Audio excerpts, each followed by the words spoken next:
कर्मयोगावरती विश्वास आहे आपला आणि तसाच पुनर्जन्मावरती पण विश्वास आहे. तर एखादी गोष्ट जेव्हा घडते ना, माझ्याकडे फार एक सुंदर क्लिप होते. डॉक्टर ईश्वर पुरी म्हणून आहेत. He was giving lecture to some westerners on Hindu philosophy. आणि ते म्हणले की Hindu philosophy is based on 4 pillars. Number 1, ते म्हणाले की जी गोष्ट जेव्हा व्हायची असते, घडायची असते, तेव्हाच ती घडते. त्याच्या आधीही घडत नाही, नंतरही घडत नाही, ज्याला आपण योग नाही योग असं म्हणतो. तेव्हाच ती घडते. Number 1. Number 2, don't carry guilt, don't carry regret. जे घडलं ते सोडून द्या, त्याचा गिल्ट किंवा रिग्रेट घेऊ नका, कारण की ते तसंच घडणार होतं. ते तसंच घडणार होतं. तुम्ही काहीही करू शकणार नव्हतात त्याच्यासाठी.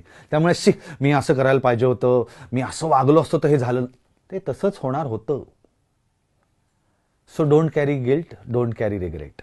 3, कुठलाही माणूस जो आयुष्यात तुमच्या येतो, तो माणूस कुठल्या तरी कारणासाठी येतो. You don't meet anyone without a reason. तो माणूस तुला काहीतरी शिकवण्यासाठी आलेला आहे, तुला काहीतरी लेसन देण्यासाठी आलेला आहे, तुझ्याकडनं पैसे काढून घेण्यासाठी आलेला आहे, तुला मनस्ताप देण्यासाठी आलेला आहे, तुझे 4 क्षण आनंदी करण्यासाठी आलेला आहे. परत तो माणूस दिसलाही नाही तुला. पण प्रत्येक माणसाचं तुझ्याशी काहीतरी कनेक्शन आहे. ह्या आयुष्यात नाही, आधीच्या आयुष्यात. मागच्या आयुष्यात मे बी 2 व्यक्ती शत्रू असतील, ह्या जन्मात ते नवरा बायको सुद्धा असू शकतात. कारण काय राहिलंय, काहीतरी राहिलंय पूर्ण करायचं. हा 3रा पॉइंट होता. You don't meet a person without a reason. आणि number 4, what is over is over. जी गोष्ट संपते त्याच्याकडे परत जाऊ नका. जे संपलंय ते संपलंय. या 4 फिलॉसॉफीज वरती किंवा या 4 पिलर्स वरती अख्खी हिंदू फिलॉसॉफी रिलेट करतो. मी तुला गमतीशीर उदाहरण सांगतो. मी मध्ये कुठेतरी वाचलं होतं की भीष्म पितामह जेव्हा शरपंजरी पडले सगळे बाणांच्या शय्येवरती, तेव्हा त्यांनी भगवंताला विचारलं की का मी असं काय केलं हो की मला असा मृत्यू यावा बाणांच्या शय्येवरती. बरं, भीष्म पितामह हे असे ग्रस्त होते जे त्यांच्या प्रत्येक आयुष्यात राजपुत्र होते. तर ते म्हणले, भगवान म्हणाले हे तुमचं कर्म आहे. हे म्हणे हो, कुठल्या जन्मातलं, जा मागे तुम्हाला दिसेल ते. तर ते मागच्या जन्मात गेले, मग त्याच्या मागच्या जन्मात गेले, असं करत करत ते 52 जन्म मागे गेले. बापरे. 52व्या जन्मात परत तेच राजपुत्रच होते आणि जंगलातनं फिरताना हातात धनुष्यबाण होता आणि रस्त्यात असं आडव्या आलेल्या एखाद्या सरड्याला त्यांनी बाणाने असं सहज उडवून बाजूला टाकलं. तो सरडा जाऊन पडला निवडुंगाच्या फांदीवर आणि ते निवडुंगाचे काटे त्या सरड्याच्या अंगात. हे कर्म आहे ते म्हणले. कुठलं कर्म कुठल्या जन्मात फेडावं लागेल ह्याचा नेम नाहीये तुम्हाला. म्हणून असं होतं बघ, माझ्याही आयुष्यात अशी अनेक माणसं आहेत, काय चांगला माणूस आहे यार, त्याच्या आयुष्यात का घडावं रे असं.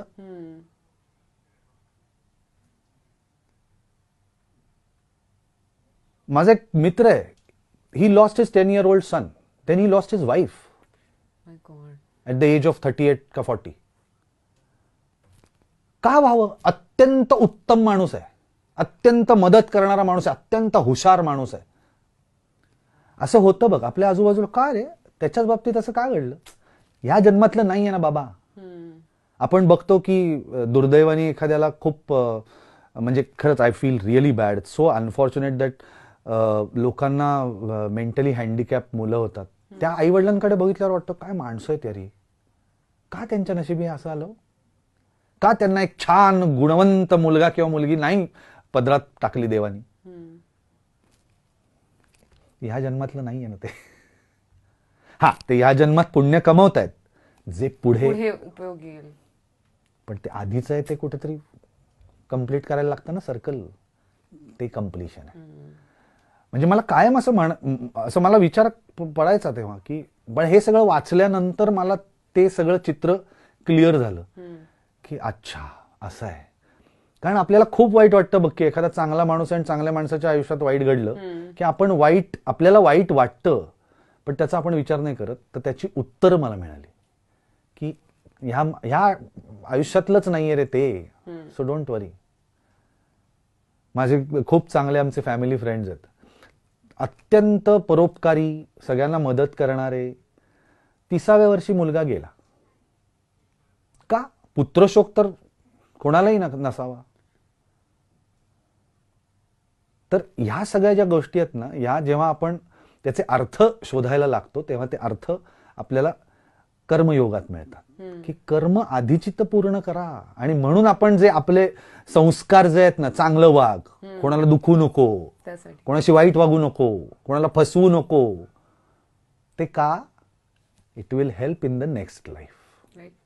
म्हणून या आयुष्यात ते accumulate, don't accumulate that in this life, so that you will be reasonably in a good position. आई वडील सिलेक्ट करता येत नाहीत ना. अमुक एका माणसाच्याच पोटी जन्माला का आलो याचा विचार आपण किती वेळा करतो. आपण का परळच्या पुलाखाली फुगे विकणारे आणि ते असतात ना, जी भीक मागतात मुलं सिग्नलवर, तसे का नाही आलो जन्माला? काहीतरी आहे आपल्यात पुण्य. म्हणून वी आर व्हेरी फॉर्च्युनेट की आपण ह्या आई वडिलांच्या पोटी जन्माला आलोय. तो जो ग्रॅटिट्यूड आहे ना, तो कायम राहायला पाहिजे की यार थँक्यू सो मच, आज I am in such a good position. लोक नाही आहेत. ते हा ग्रॅटिट्यूड जेव्हा नसतो ना, तेव्हा तो प्रॉब्लेम होतो. आणि मग ह्या सगळ्या गोष्टी थोड्याशा कदाचित स्पिरिच्युअल लेवलच्या वाटत असतील, पण दीज आर फॅक्ट्स आणि ह्या कन्सिडर केल्या गेल्या पाहिजेत.